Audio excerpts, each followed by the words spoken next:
Hi, welcome to Sidewalk Talk. I'm Steve Fortunato, and this is this podcast today is it's pretty serious. Fortunately, there is some inspiration involved because of the person we're going to talk to. But I have to admit, I feel I'm naive.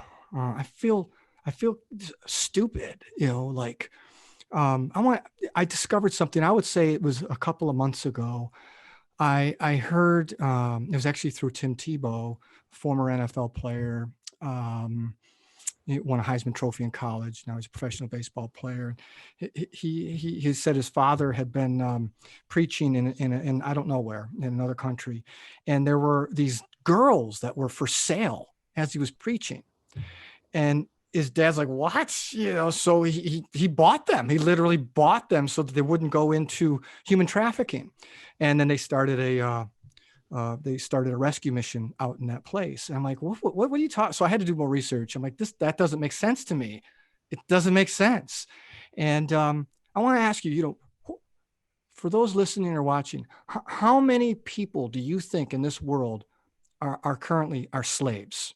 Slaves, human slaves. How many people? If you guessed less than 40 million, you're wrong. 40 million people are slaves. Well, it can't be in the United States, but it is. 400,000 are trafficked in the United States. Well, it can't be in my community, but it is. It's in every community. We are broadcasting from Western New York, and it is in our community too. And thanks to people like our guest, who is Julie Palmer. She is the executive director of PATH, People Against Trafficking of Humans. I don't know who wouldn't be against that, but she's also the founder of the PATH Enrichment Center. Julie, thanks for what you're doing. Thanks to your team. I can't believe that you actually have to exist and do this.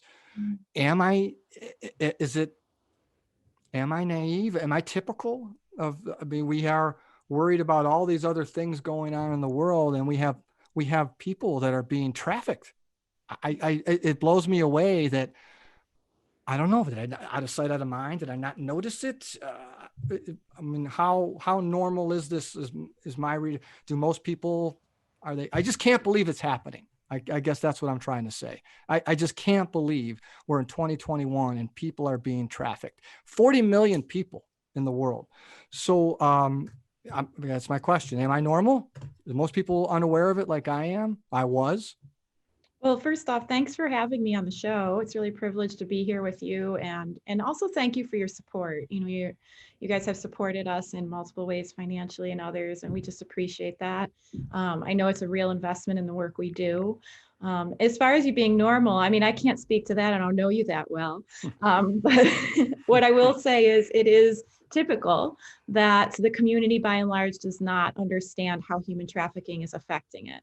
And so we speak pretty prevalently. Before COVID, probably 8 times a month, we were doing live presentations. Post-COVID now, things have moved more virtual. So we've kind of regained a lot of momentum and doing a lot of virtual. We've done a few small group lives. But really, every time, I've been doing this work for almost 9 years. It'll be 9 years in May.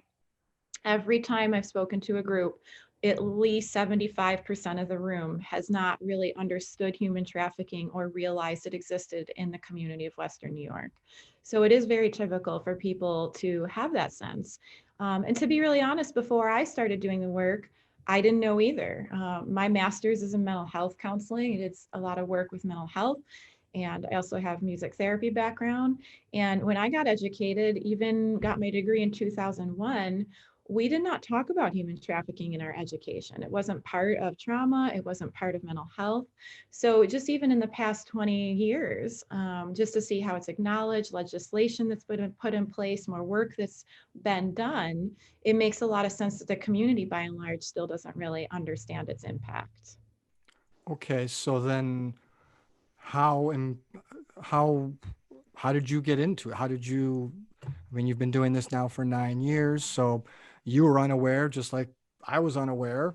How did you become aware, and what made you do something about it? Yeah, so back in 2011, I actually heard a pastor, her name's Robin Shara. She did a presentation through my home church and talked a lot about the issue of human trafficking. I was there, was learning a lot about overseas missions and a lot of different things. And she did a whole hour on human trafficking. And to be really honest, it wrecked me. I was crying through the whole thing. And I've heard and seen a lot of trauma in my work, but just never to this level. And so in my drive home, I just really remember God pretty laying it very heavy on my heart to get involved. And really, it was like, well, I have no idea what I do about it, God. Really, I have kids and my other career, and this wasn't really my radar. But just really kept myself open to what opportunities could come forward. And Robin had sent out postcards inviting people to come to a coalition night. And so I attended that. And at that event, she said, I don't really have time to put in to this, and kind of had started Path Coalition with a few dozen people in the faith community meeting, and just didn't feel like she could grow it or expand it because she was full time with her church. And so in that, she said, is there anybody in the room that's feeling called to lead? And so that's really where I had to wrestle with, was this what God was putting on my heart? And was this really what he was asking me to do? And so the conclusion was yes. And so in 2012, that is when I took over. And really from there, it was honestly just door after door and just vision that I had received and gotten from God really to expand this work. So in that period, we became our own 501c3 non-for-profit and really just developed what is our mission. And so at this point, our mission is ending human trafficking through education, prevention, and restoration. And so the education piece is very important because the more people understand it and see red flags, they can actually stop it.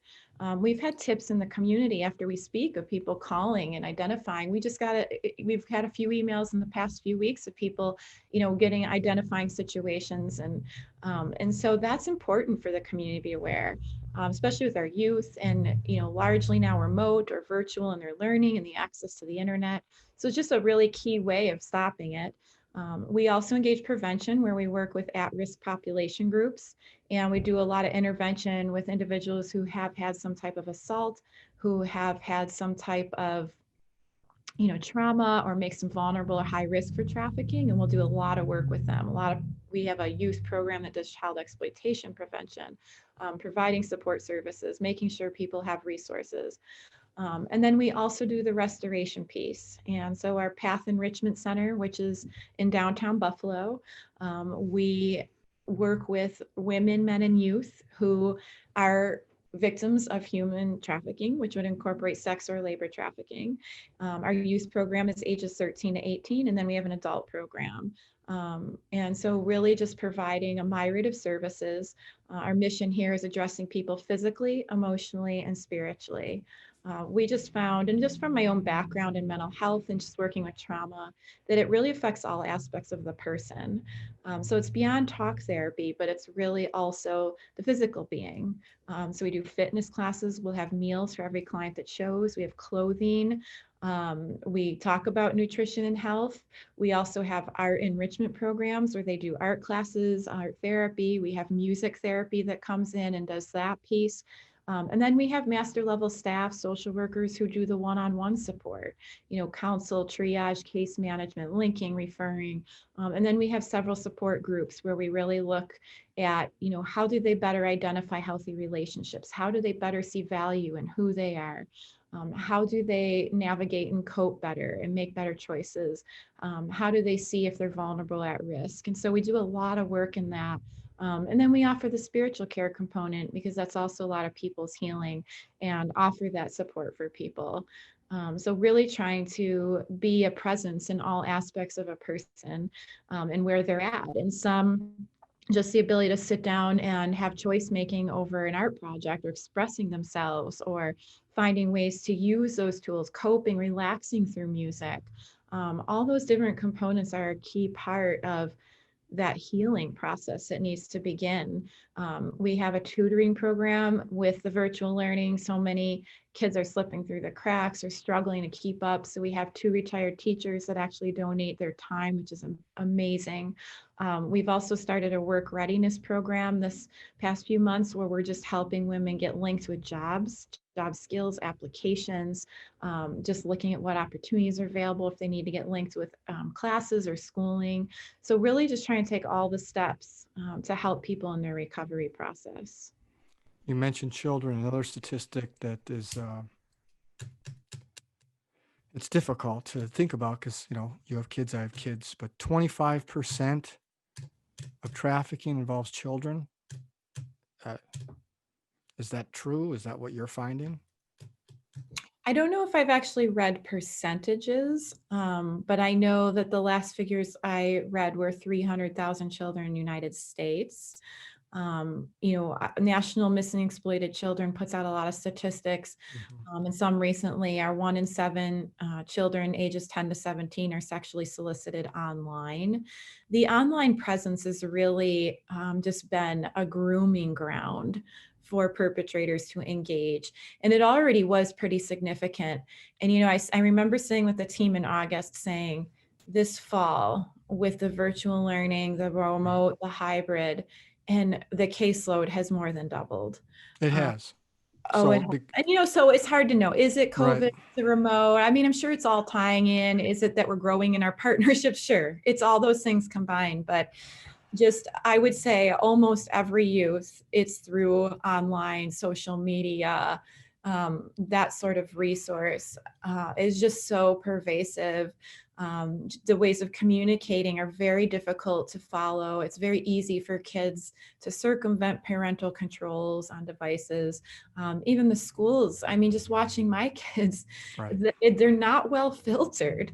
They can still get on YouTube and they can still do social media. And just thinking about that, how many kids have the discipline to not do that on their device while they're learning, right? Right. I mean, it's Right. hard enough for us as adults to stay disciplined with it. Yeah. So it's just, giving access to these young children to something with zero filter or limitations. That's a pretty dangerous thing. When you mentioned labor trafficking, can you explain that to me a little bit more? I mean, I know what labor is, but how, Sure. right? People, oh, there's no such thing. Yeah. Slavery was outlawed. What do you mean? Yeah. So in the United States, it would look like fraudulent purposes of putting people in workplaces. So it could be maybe as simple as, an example actually is several years ago, the FBI took down a case in Niagara County of massage parlors where a woman had somehow recruited these foreign women into her massage parlor. They felt indebted to her. She was making them work, sleep on the floor, do different acts in the back room.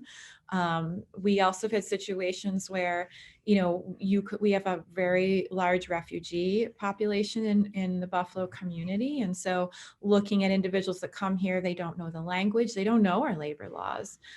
So somebody can take advantage of that, ask them to work. We've had an individual that came in here young, early 20s, doesn't know our labor laws, not great in her language, and was approached. Somebody said, oh, hey, come clean for me and I'll pay you a few dollars here and there, not understanding the advantage and, calling her at weird hours of the night and just could tell there was something more going on. We had somebody we were connected with years ago that she came here on a work readiness program or work study program, an international work study program, got into DC, was supposed to go to another state, and a gentleman stopped her at the airport and said, oh no, they made a mistake in your itinerary. You need to come to Buffalo. And she came here. They put her in an apartment in Williamsville, and she was working at the Galleria Mall at a kiosk, 10-hour shifts, getting paid less than $5 an hour, very controlled, wasn't allowed to do anything else. Homeland Security years past talked about migrant farm, and that we have a lot of farming communities where there was like 150 workers that were found who were being not paid the right wages, being abused, mistreated. So there's lots of different forms that things can take place. Unfortunately, if people can take advantage, they will. I remember when I was researching when I first discovered and was like, what? Um, I remember reading something where they prey on women that may be addicted to drugs, or maybe they got arrested. And Mhm. so they find out when they're getting out, Mhm. whatever they're getting out, and then they're there for them and take care of them and uh, get them back on drugs. And then the vicious circle continues, and they're back being trafficked. That was quite Yeah, disturbing. we're seeing a lot of tie-in with addiction and prostitution and sex trafficking. A lot. And it's a vicious, awful cycle that's incredibly difficult to break. A lot of what will happen is they'll get addicted, or the perpetrator will get them addicted, and then they're fully reliant on that person for their drug need. They're very afraid of relapse, or I mean withdrawal, just that withdrawal process and what that is. They get very sick. And it's also, with COVID now, even places are at 50% capacity, or, there's waiting lists. And so we have people highly addicted to opioids or a variety of hard drugs. It's very difficult to get treatment, or it's difficult to keep them compliant with treatment, because you've got the carrot somebody's dangling out there saying, well, if you only do these few things for me, I'll give you your next hit. And so that is a terrible cycle. And we see that happening, unfortunately, quite a bit. I mean, here in Buffalo, I just think about it. I'm like, uh, our big thing right now is, oh man, I wish I could get tickets to the playoff game. Oh, I didn't get the tickets. Only 6,500 people got there, and I that's the outside of COVID, that's their, well, for some, that's the most important issue right now. I And mean, yet, to be fair, it has been a long time since it, Buffalo. I it's remember watching them in the it, 90s when they so do were. I. It has been a long time. But then I think about these people whose lives are the last thing they think about is whether or not if the Bills are going to win this weekend. Not It even puts things in survival. perspective. It's, yeah, they just want to, they're figuring out whether they want to survive, right? You talk, I mean, it's just, Where it's they have a place to sleep that night or not, or whether yeah. they're going to have to do some type of exploitative act in order to have a place to sleep that night. I mean, I know you guys are doing whatever you can, but what are we doing about it as a society? What are we doing? Are we cracking down? I mean, 40 million people are across the world. I mean, 400,000 in the United States. And you see it right here in Western New York. So what are we doing? What are we doing right? What are we doing wrong? What can we do more of the right? How can we do more of the right things? Yeah, I mean, I think with anything in crime, or anything that's, in law enforcement, there's always going to be work. I mean, crime's always going to exist. I think, there has been a lot of strides taken, and the year 2000 is really when the issue of human trafficking became more identified and labeled. And so there was the Trafficking Victims Protection Act that was put in place. And what that meant. And so looking more at how we better identify a victim so they get services opposed to arresting them. And how do we better prosecute the perpetrators? And so there's been a lot of work in the past 20 years in improving that. There's human trafficking intervention courts across the country in different cities. Buffalo has one. So that when an individual comes in and maybe they're arrested for something, they look at their situation and say, is there force, fraud, or coercion? Because if there is force, fraud, or coercion, then it is looked at as a human trafficking situation. And so we look at human trafficking as the recruiting, harboring, or transporting a person, usually for financial gain. So there's just a lot to look at with that. Recruiting comes in a lot of different forms, again, back to that force, fraud, or coercion. And harboring can just mean some type of hold. And a lot of times that's manipulation. It's not always like I'm holding you and Got it. kidnapping. It's I have these manipulations, psychological manipulation. A lot of these individuals have a lot of trauma. Most of them have had childhood abuse. They really come from places where people have not put value into who they are. And our staff does an incredible job. That is one of our goals, is you matter and you have value. And first and foremost, we care about you. the other things will do, but they need to know people genuinely care. Because unfortunately, most people in their life treated them like they were commodity. Mm. And so that's just the start of building that trust, that healing, but just really looking at that in legislation. There's also a trafficking victims report. There's a report called a TIP report. And so they look at, what does it look like in every nation in the world? And they're rated on how well they're addressing human trafficking. You can Google it if you just Google TIP. Tip, TIP, tip report. CIP. Yep. Okay. It'll show up and it will show how nations are rated, how well they're addressing the issue, what they're doing about it. And to be really frank, nobody's got an A. Mm. Nobody has an A. Where do we stand in the United States? I don't want to say because that's been a while since I've Okay. looked. All right. They also in the United States rank each state. Okay. And that you can look at through Polaris. They do a state ranking. And again, it's probably been a year, maybe more, since I've looked at those ratings. So I don't want to speak on that now, but I do remember they were fairly low. Like we were doing D's, C's. So, it's just, and again, it's rated on how well are we identifying? How well are we prosecuting? How well are we, getting these criminals? There's a lot of work. It's a lot of work.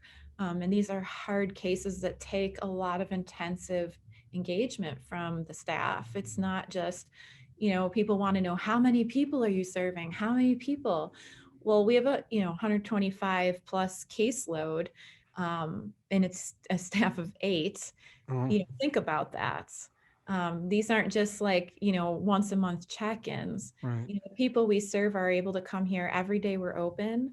We don't use insurance. It's free to them. We rely on our donorship and grants and support and other means because we didn't want a barrier for people to get treated and get as much as they need. We want to be a safe place. We want to be a place where they can come as often as they need to come. And so we have that support. We also offer support for children of moms. So if somebody comes in and they have a young child and they wouldn't otherwise be able to come in because of that, we have a staff that works with those children. My mom engages in services.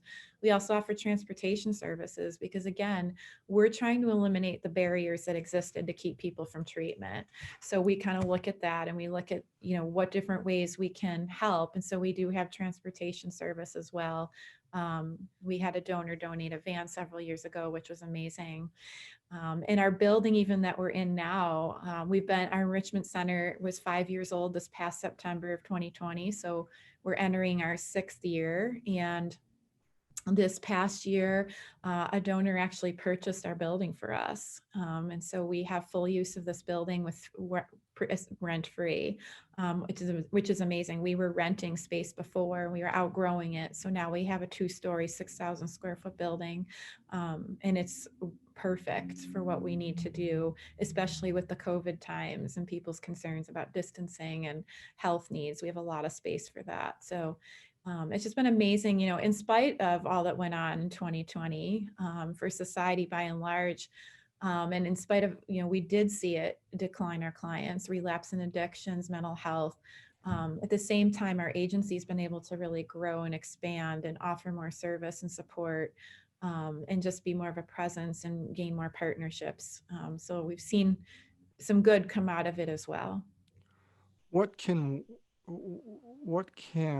our community members, is there something we can identify? Is there something we should be looking for that we could notice and call the police or call you guys? And what can we be on the lookout for? 100%. I definitely encourage, call local police, or you can call our number, which is 716-601-5678. We also have a website, pathofwny.org. You can reach out, email or phone call or text, and we will respond or forward your tip or concern to the appropriate people. We have a lot of great partnerships in law enforcement and in other service provider community members that want to help.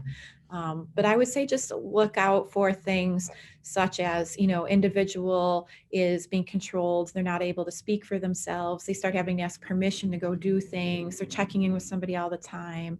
Maybe in a youth, you start to see a change in their behaviors, their moods. They're more hypersexualized. Maybe they're failing out of school, not attending. If people start acquiring things that there's no way they could afford. We've seen individuals where they're not working, they're getting social services, we know what they're doing, and somehow they have a brand new vehicle. So you're looking at the situation as to what's going on. Identification being confiscated, that is a huge thing we see, is because really everything you need to do in our society requires ID.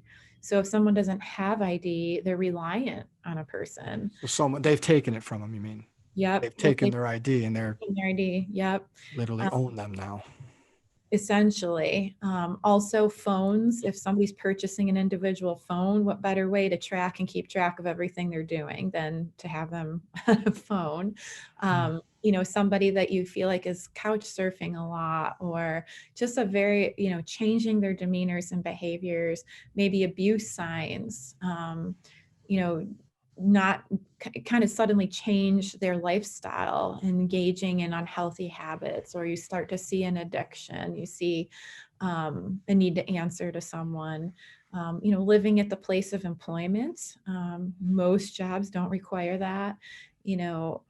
That's kind of a flag. One other thing, when I did a training with law enforcement, they talked about going to massage parlors, nail salons, hair salons. There should be the same number of certificates on the wall as there are people working. Those parlors require those certificates. So that's just, walking in and be like, wait a minute, is there like 15 staff and only, 6 certificates? What's going on? So little things we as a community, like the young girl I mentioned at the Galleria Mall, a community member identified it because she couldn't speak for herself. She was trying to talk, and they start, the customer's just curious, where are you from? You have an accent. Immediately the guy gets right in front in between them and says, I'll speak for her now. Oh, really? Yeah. Those are just big red flags right there. Yeah. Mm.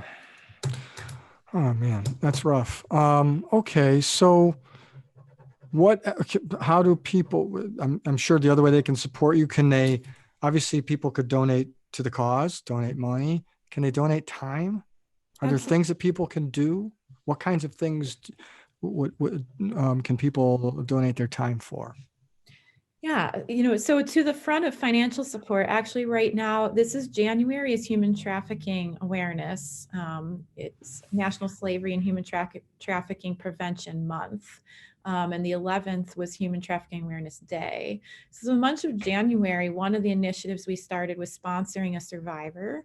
So we have an opportunity where people can pay $83 a month or $1,000 for the year, and that sponsors one of the individuals we serve to get all the services we provide for the month. So on our website, on our donate page, you'll see a box option to check if you want to sponsor.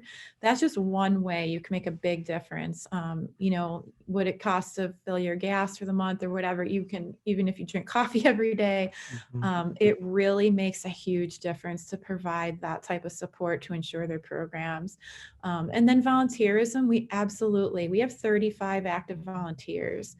We couldn't run without them. And it can be anything from, they help with our meal support. We have a whole meal support team because we rely a lot on donations for the meals we offer our clients. We package the meals and hand them to clients when they leave. We have a team that will either offer the meal or help package the meal. We have drivers that we have a leave vet and screen. We have people that help come just do like cleaning or sorting. We get a lot of clothing donations. So people come help with that. People who, have some experience with children could help with caring for the children.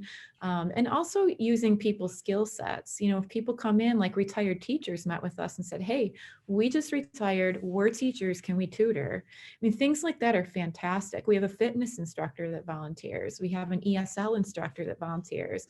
So, really plugging people in where their gifts are, and also areas we have of need. We do have a vetting process for that. The first could be going on our website and just emailing or calling us. And then we do interviews, application, background, reference checks, and an orientation for people to volunteer.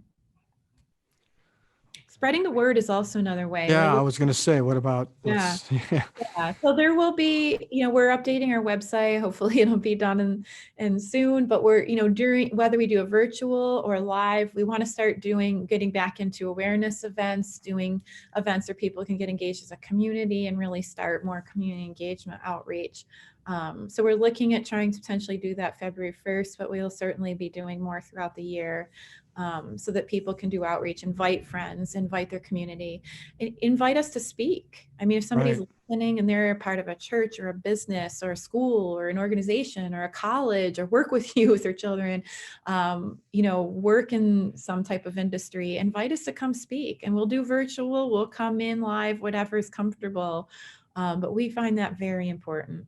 Do you do you have a media partner? Does local media help you out at all? Do you have? We do. We are Neil Boron and WDCX have been great friends. Great. They actually, I was just on Monday for Human Trafficking Awareness Day. He Good. had on with some of our partners in law enforcement and in the prosecution's office, which was a great hour and a half interview he did. We also had a survivor, somebody we serve, that came and Nice. spoke. I believe they're playing it again on Saturday. Okay. So if people want to hear it, tune in WDCX. WDCX. Okay. Yeah, I believe Saturday morning. I'm sure they could check the WDCX website. I bet it's up there. Here's what I'm going to tell you right now. Anyone that's listening or watching that is in the media world in Western New York, I'm going to be calling you and asking you to somehow get involved here. So there are a lot of media people and good people. I have to give credit to Channel 4. Channel 4's done it. Good. Last year, they did a Remarkable Women contest, and Okay. I was nominated as one of the top 4 finalists. And so they did a beautiful story on our work in Good. that. And so they, we've had other news outlets do interviews here and there. Yeah. But yeah, always the support of the community, support to spread the word and get more investment in what we're doing is key. And, with COVID, like, it's affected every nonprofit. We couldn't do gala, we couldn't do live fundraisers. So, we're reinventing the wheel as to how do we make up those costs and how do we bring in revenue again. And, and the community's been beautiful with the foundations trying to support, but I would say everybody's taken a hit with that and it's affecting us. So, if businesses out there, people, churches are feeling led to give and looking for a way for their dollar to go towards oppressed people, I can guarantee that's what it'll do. Our overhead is low, and we really try to put it into the programs to really support the people we serve. Well, look, when I started reading it, I started thinking about, is there humanity anymore?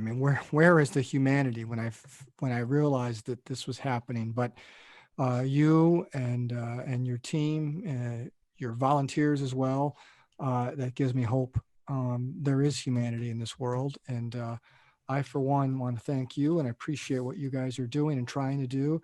And as far as, we'll say, getting the word out, I want to do whatever I can, and we will. And I think more people need to be aware, first of all, that actually trafficking really does exist, and it exists right here. But there is an organization like yours that is trying to help out and fight it, eliminate it, and then help those that have survived it, including their loved ones as well, because I know it affects not just them, it affects their whole family. So the name of the organization is PATH, that is People Against Trafficking of Humans. Julie Palmer, Executive Director and the founder of the PATH Enrichment Center. If you out there want to get involved, whether it's a donation or volunteer your time, or you want to read more about them, it's pathofwny.org. That's pathofwny.org. You can also go to the website if you see something funny out there that you think needs to be investigated. You could also call them, area code 716-601-5678, 5678. Julie Palmer from People Against Trafficking of Humans. Thanks for sharing with us. Thanks for making us much more aware of what's going on, and thanks for what you're doing. Well, thank you. It's, really people like you in the community that invest in us that help us do this work. So thank you. Again, that's Julie Palmer from People Against Trafficking of Humans. That's pathofwny.org, pathofwny.org. You can download any of our podcasts in the past. If you'd like, go to our website at shoveltosidewalk.com. You can, they're also on your podcast, the venue of choice, whatever platform you want to use. If you have a story that needs to be shared or someone you could also visit our website. There's a form, fill it out at shoveltosidewalk.com, and we will get to you and get your story out there.